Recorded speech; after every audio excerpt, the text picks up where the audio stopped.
Hello, everyone. Welcome to our new YouTube casting of the Atlantic Bushcraft Adventures.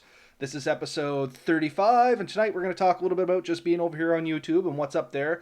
But more importantly, we're going to be chatting a little bit about our sleeping bags, and I think that's probably a little better topic to start off with because this is a Bushcraft channel after all. So why don't we get to the good meat and potatoes of everything, and we're going to jump right into our sleeping bags. So both myself and Ben have purchased sleeping bags in the last, what would it be, 2 weeks, Ben? Yours is just a couple days old. Yeah, I only got mine Monday. And mine was just before we went on our camping trip. So seeing yours is the Yeah, newest one, and you tested it in even colder weather than what we were, why don't you tell us a little bit about yours? And I'm going to try and do a little jimmying around in the scenes here, or behind the scenes here. yeah, no problem. So I elected to go because both went with somewhat similar ones. So they're going to be a really good comparison. I elected to go with one Tigris Nordic Defender. It's a rated at minus 15 degrees bag. Wrote on it, it says minus 15 to 0 degrees. I tested it. I got it Monday. I immediately ran outside, hooked up I decided to do a bit of a one Tigris type thing. I actually recorded it. We're working on doing some stuff to put this up, but I threw up a one Tigris tarp, one Tigris hammock, threw this up, and tested out right away. It was supposed to go down to about 4 degrees Monday night. It actually hit -3. And I'm going to say I slept fairly comfortable. My feet got a little cold. I don't blame that so much on the sleeping bag as potentially what I was wearing and not really giving it a full 100% chance. But my body and everything else was quite warm. I was really impressed with it's got a nice draft tube collar that goes all the way around your neck, and then it closes up around your face, really small. The only thing that I'm a little disappointed, being a down sleeping bag, I kind of expected it to compress quite a bit more than it does. It compresses down. It's in my hand here. I jokingly put that this is an underinflated basketball, but they are a relatively similar size item. So give or take about the size of a basketball, can fully compress. That's as small as I'm going to get it. But at the $160 range, I think it's about what I paid for it. Between this and another little thing I'll probably talk a little bit about, I spent about $250, which is more than I like to spend on camping gear. But we're looking at something to get you out in the negative temperatures. This is going to be my winter bag, and you're really not going to get something that's relatively compact for much less than this. Me and you both looked around. We did a lot of research. There was a couple others that were contenders. There's an Agus Max right now, C700, that goes quite a bit lower. I think it's -23. But its numbers are very similar in dimensions and size and all that. And the delivery time was quite a bit longer.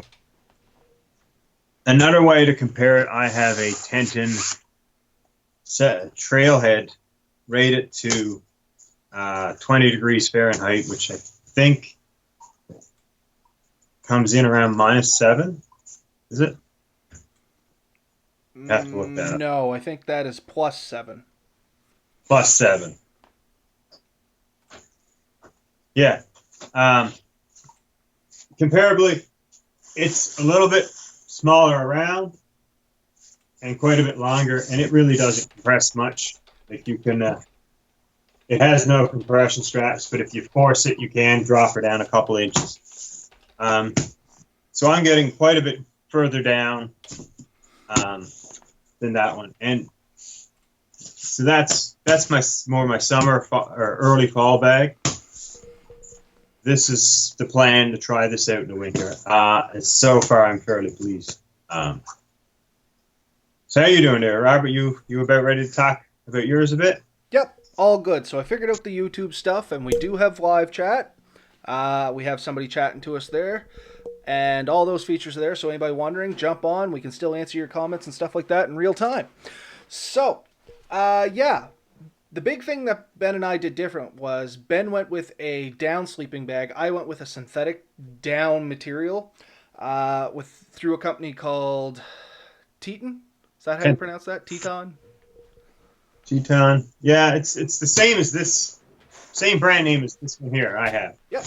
Just this is their quote unquote synthetic winter one, which is supposed to be good down to minus 18.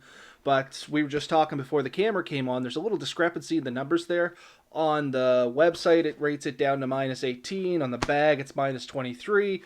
And we've had this conversation before that last number is really a survival rating only. I think we looked it up, or I looked it up and I was telling you about it. That is like, Yeah. you will survive, but you're probably going to have hypothermia rating.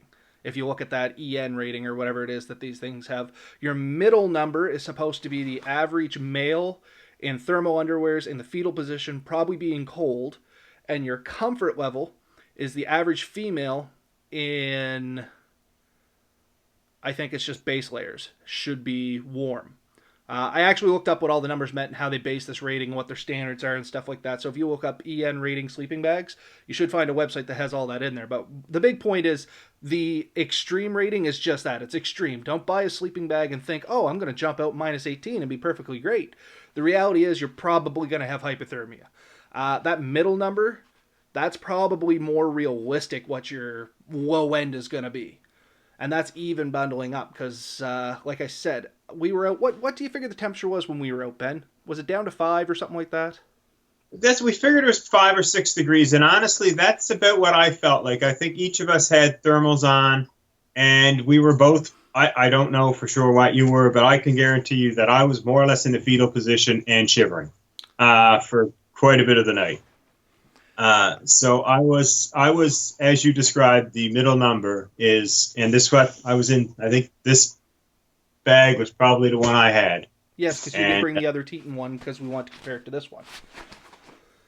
And, oh, you mean this? Oh, yes, just this recent one. Yeah. Okay. Yeah. And I was thinking the one at the waterfall, and yes. We did both of those.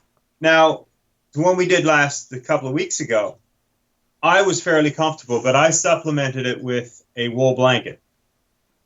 Yes, and you were fairly comfortable that time, though. No cold spots, nothing. I was quite content. At the waterfall, with the mist pushing down on us and a constant breeze, it was a different story. And I had a down blanket which I took in with me, and that made a difference when it was inside with me. But honestly, having it sit out on the outside didn't help at all. The first night it did.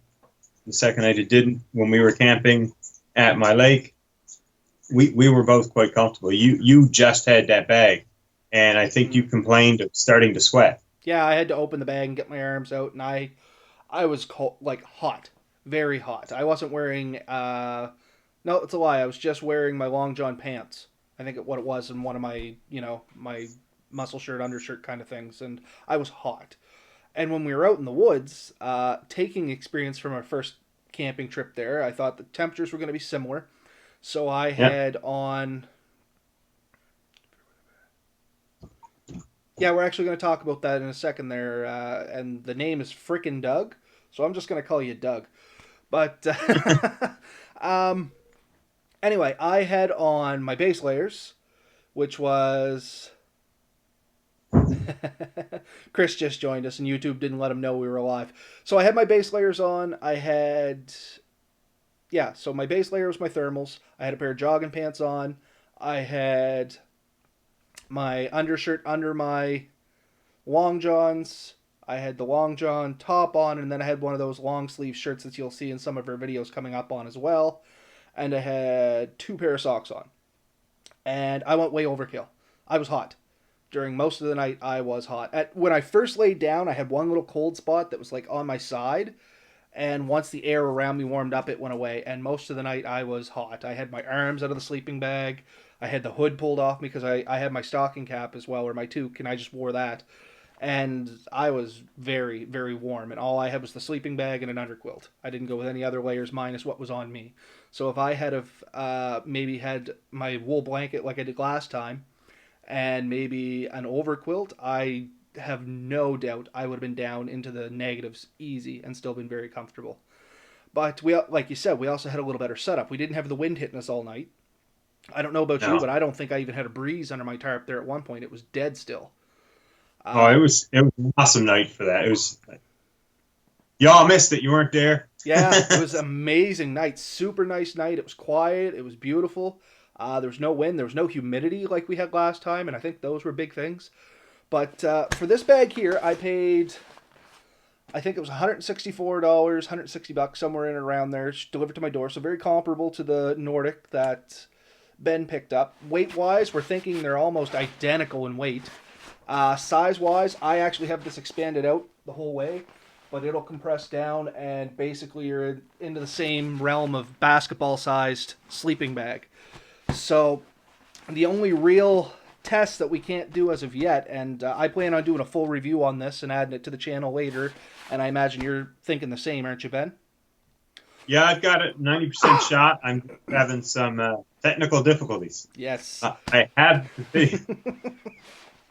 The technical demons that always get us. Nova Scotia Yak Fisher Outdoors, welcome to the channel there, guys. Thanks for all joining us over on YouTube. But is that Gary? That's Yes, Gary. it That's is. my buddy Gary. I can kind of see the yeah, picture. I'm trying to pick the faces from the old Facebook channel. But anyway, yeah. The only real thing we can't tell these is really its warmth, because it would kind of require one of us sleeping in both bags in almost identical conditions, and how's that ever going to happen? So it's going to be personal experience warmth and judged by what we were wearing at the time. But I think we're both satisfied with the sleeping bags at the similar price point, similar weights. So honestly, the only thing we can say, or I can say, is if you like synthetic, this is a great bag. The advantages of synthetic is that when it gets wet, it doesn't clump. That's the big one, and cost generally, comparatively to what you get. The major downfall is synthetic wears out faster, almost twice as fast as down. After a while, the synthetic material in here will just compress and it won't waft up the way it's supposed to. And basically, they say a down bag is good for 10 years. Is that right, Ben? Somewhere in and around there with normal use?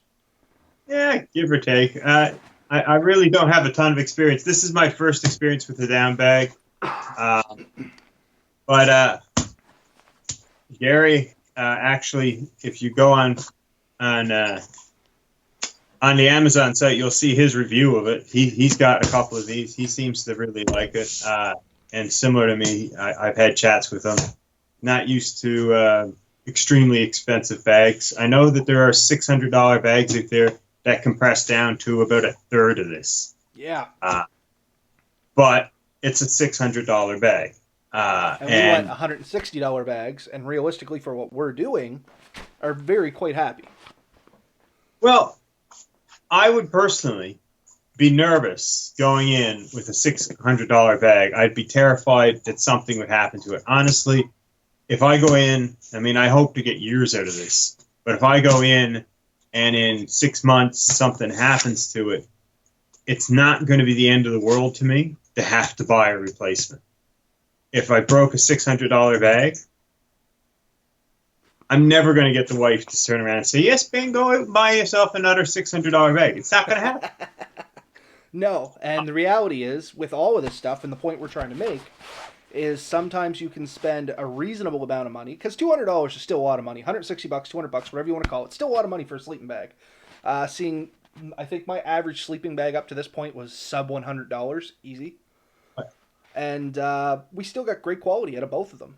Like, I was plenty happy with mine. You seem plenty happy with yours. The thing I will mention is if you have not had a higher end bag, and we are going to consider these the higher end bags simply because they're higher end than anything I've ever owned, is the feeling is quite unique compared to some of the other sleeping bags I own. Like, it's a very light, fluffy, soft feeling, and it was kind of what threw me off at the start. I didn't think it was going to be worth a crap because it just didn't feel sturdy. You know what I mean? Okay. Yeah. my Tenton that's similar to yours, but not quite as a low rate. It doesn't compress much smaller than yours. A very soft feel. This one, very nice feel. It's listed as fairly rugged, and I've been told. And if you go into Mech and play with their nicest ones, you touch the material. The word might be gossamer, I guess. It's very light, very thin, and you could see how it wouldn't take much to rip or tear or break them. They're thin, light. They are fairly strong materials, but they are more delicate, and that's how you're getting these huge compressions. They're using high and down. This still has 10% synthetic fill in it, I think, Okay. and 1,000 grams, so almost 2 pounds of. I think it's 600 fill power down. It's 600 or 650. I can't remember. I just had it up and I closed it. But it's 600 or Uh, 650. yeah. So, uh, it's kind of the lower end of down. The top of the line down would be like a 1,200 fill power down. And honestly, you're not going to find many sleeping bags with that. But an 800 or 1,000 isn't unheard of. And you pay every time you go up those numbers. You pay a step in price. And is it worth it? If you're doing the Appalachian Trail and you're going to be you're out there for 6-7 weeks, and this is kind of your life. Yeah, maybe. If you're doing what we do, I mean, we are truly weekend warriors at this. We're not. This isn't our livelihood. We'd love for it to be. Oh, for sure. Anyone out there willing to sponsor me and Robert to spend like a year in the woods, just hit us up. I'm your man. I'm there. And we will do it. But I mean, But sorry, go ahead, Ben. in the meantime, we are doing this to enjoy it. We're doing this to get others to enjoy it. This is a great hobby, and it doesn't have to break the bank. I've said this to people before. The gear I generally carry in probably sits at well sub $500. Very much sub $500. There are people out there with a jacket that's over $500. There's people out there with a sleeping bag that's over $500. We were making the joke when we were setting up my hammock, video to come, ladies and gentlemen, that the straps were worth more than the rest of my system. It is. It very much is, because the am steel that you buy, if you go down to Binnacles here in Nova Scotia, it's about 70 cents a foot. You need 25 feet to make that whoopee sling minimum. That's just the material alone. So you're looking at about $20 just for the whoopee slings themselves to make, if you can make them yourself. If you can't, you're paying someone an hour to do it. You're looking at $25-$30 to buy them online. I think $24 is about the average. You probably picked that hammock up, I think, for around $20 on sale. Yeah, it was like $23 to $25. So, yeah, essentially what you paid for the hammock is what you paid for the whoopee sling. But it gave you a weight savings. It's got awesome strength, and the convenience that provided you is second to none, really. Like, I haven't seen. I wouldn't go back at all. Like, it's perfect. Not to jump topics, but we do actually have some comments, so let's get to them. Yeah. Chris, one thing Chris said was, sadly, I cannot use a sleeping bag. I feel constricted in them, plus I toss and turn a lot. Just my 2 cents on that. I'm very much the same way. And the next comment, we're going to kind of combine these.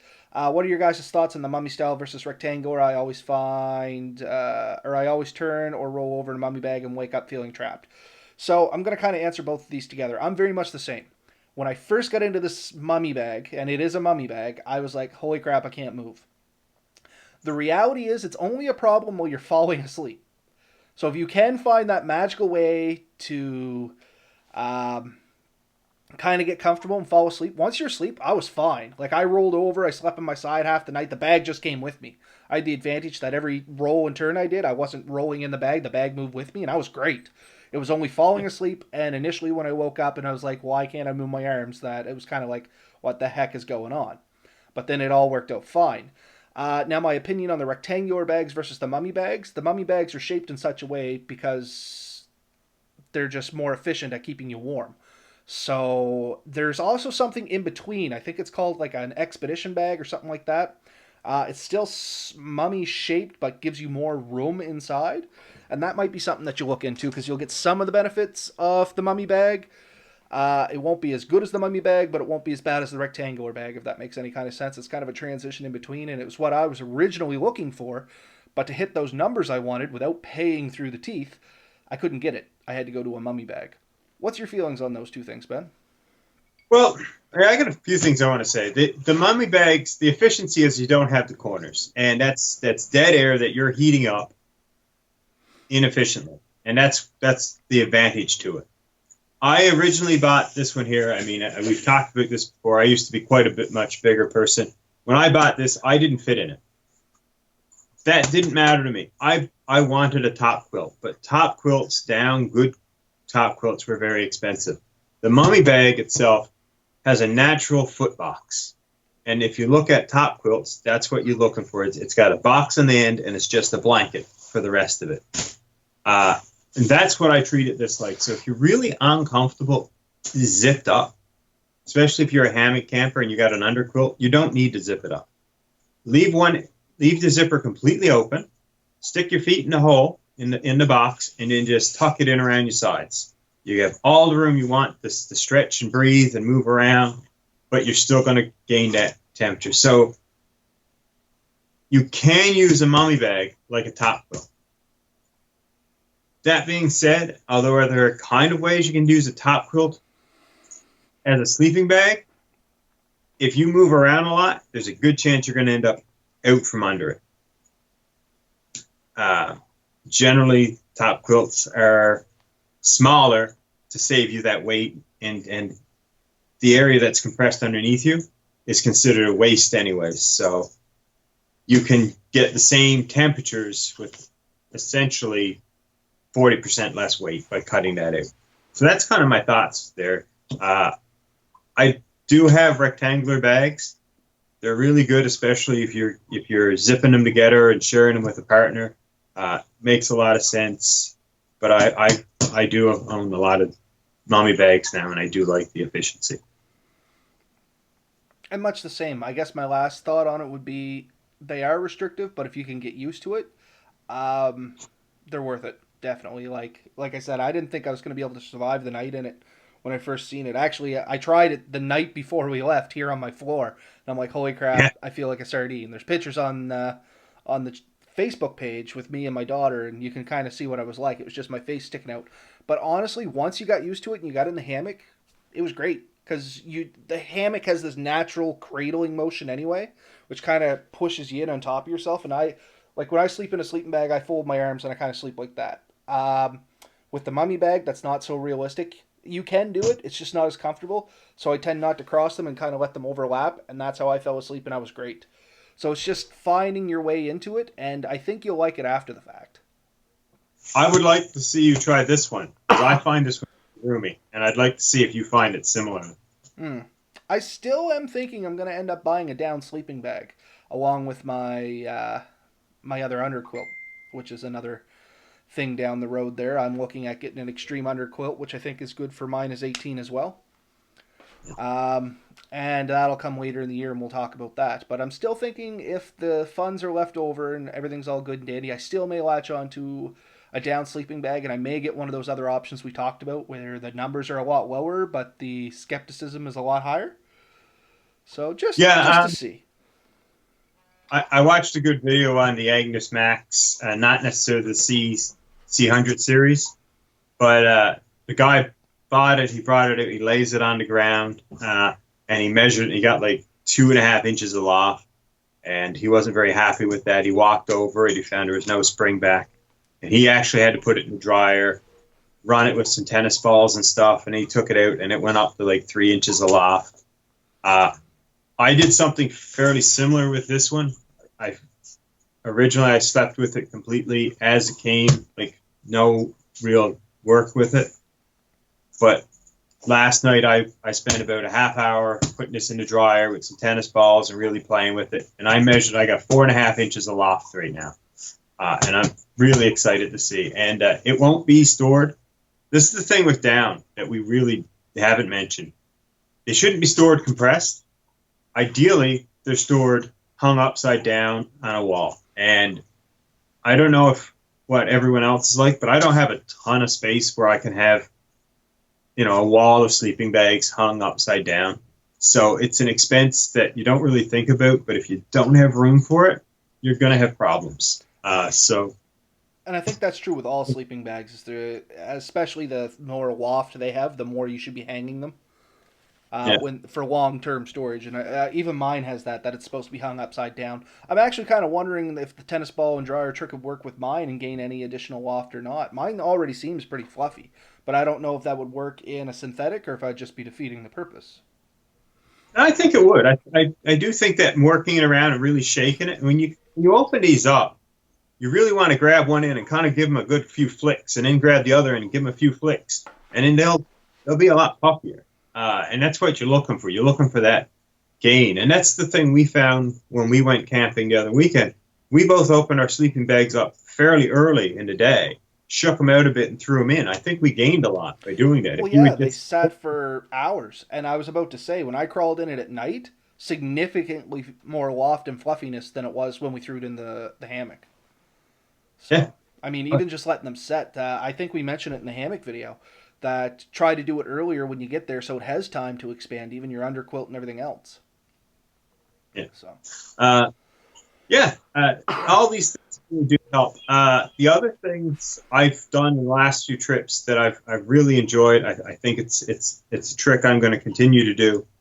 The chemical hand warmers. Yes, that is an awesome idea. I actually have somebody texting in questions now because they can't comment on the thing. So sorry, I'm not ignoring you. I'm trying to get to this. But I've taken to buying the body size ones, so they're bigger. They're about 6x6 or whatever, and tossing one of those in my sleeping bag before I even get in. And then you get into a warm bed, because there's nothing I hate more, because I'm a wuss, is to crawl in a cold bed and be cold right away. So if you can get into bed and it's already feeling warm, you're going to feel 100% better. And that's something I've done. And I got up next morning, that bag was still radiating good heat. If you get a cold spot, throw it there. It takes it away. And it makes the world a difference. I don't know what advantage it gives you, but it's definitely quite a few degrees. And there's a lot that you can do to gain that extra. And I mean, if nothing else, it's adding comfort. And comfort is a big thing when you're in the woods. If you're not comfortable and you're having a bad time, you're not going to enjoy yourself. So 100%. Yeah. So anyway, we are coming up on our half hour there. So yeah, we are going to try and stick to that. Was there any last thoughts you had on sleeping bags before we wrap it up for the whole show?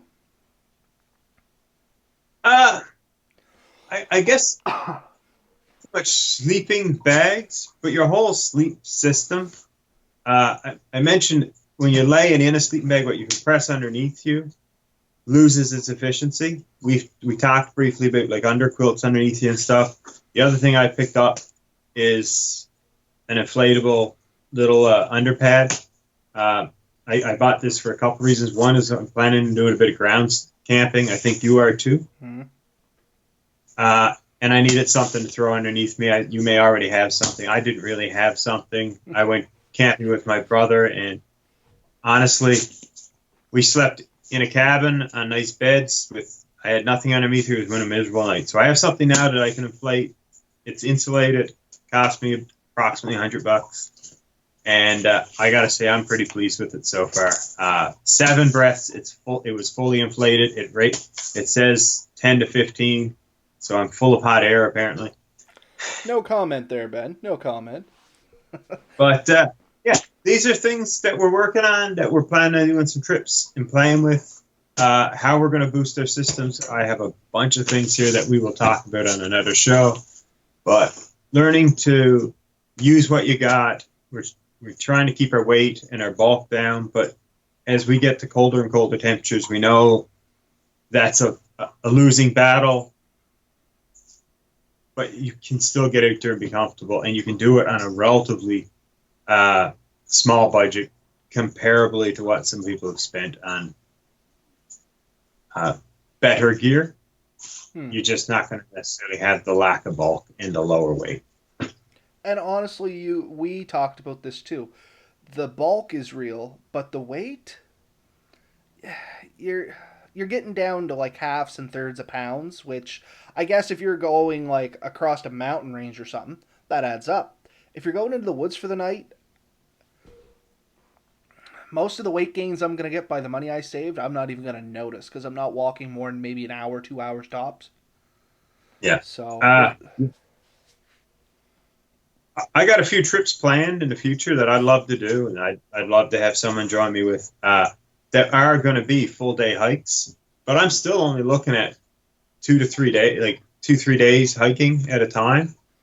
I'll honestly take the extra 2 or 3 pounds over spending $300 400. Really, pretty much it's any day not of the worth. week for me as well. Yeah. But Uh, yeah, so let's wrap it up there for the sleeping bags, just to kind of keep us on time. That gives us our 30 minutes for the show. The last yeah. thing I want to touch on just before we canceled it off was just reading some of the comments, and most people are saying that pads add a lot of R value. And maybe next week, coming back to this, we'll look at ways to improve your sleep system or add R value. We could keep All right. going with this topic, and that's what we'll talk about next week because it's a good as enough time to talk about it as any because cold weather's here. But yeah, the last Yeah. thing I wanted to say is we are on YouTube now. We've always been on YouTube, but we are broadcasting on YouTube now. I must say, I like the chat feature a lot better. It pops out. I don't have to keep jumping windows and stuff like that. I can literally keep it up on one side and things are good. I like the layout. It seems to be working a little better. There is a little longer delay between when we talk and you guys see us. With Facebook, it used to be 8 seconds. With this, it's about 16 seconds. Um, but it seems to be working out good. And as you can see, we have some new links down at the bottom of the video. We got rid of the main link going by and we've added some of our outlets. So be sure to follow us down here. Facebook, you can go to our page at Atlantic Bushcraft or facebook.com/Atlantic Bushcraft Adventures. You can catch us on Twitter at twitter.com/ABA_Bushcraft or at ABA_Bushcraft. Check out the website, atlanticbushcraft.ca. And over on the far side over there, you can find us on all your favorite streaming platforms for our podcast, which is iTunes, Spotify, Google Music, as well as we are on a bunch of other ones we didn't even know we were on. So chances are, if it's out there, we've at least come across it. Ben and I are learning that we have only added ourselves to those three, but we're now on like Shoutbox and a whole bunch of other crazy, crazy stuff. And that's awesome. So we are getting out there. We are getting the podcast out, and you guys seem to be liking it. And as always, if you want to say something about the show or have a topic for us or a comment or a question, feel free to either contact us on any of those mediums below or our email, which is podcast@atlanticbushcraft.ca, or hit us up just on the YouTube channel in the comments because now we have that availability to see it, and we'll try and get back to you as soon as we can. Now that we're over on this platform, of course, we're going to have to end the video with be sure to like and subscribe because we are trying to get ourselves up to that 100 subscriber mark, and maybe we'll do a small little giveaway once we hit that to anybody that's subscribed. So, yeah, be sure to keep checking back. Look for some upcoming videos, not just podcast related, but we do have some videos coming up of some gear reviews, some tutorials, and some other things. We're crunching the video now, trying to get it all sorted out. But you have two technologically learning people and it's going a little slower than somebody might be that's a little bit more savvy, but I'm sure we will get it there, and we're trying to get it up to you. So yeah, be sure to check back, like, subscribe, and we will see you next week. Have a good night, everybody. Night all.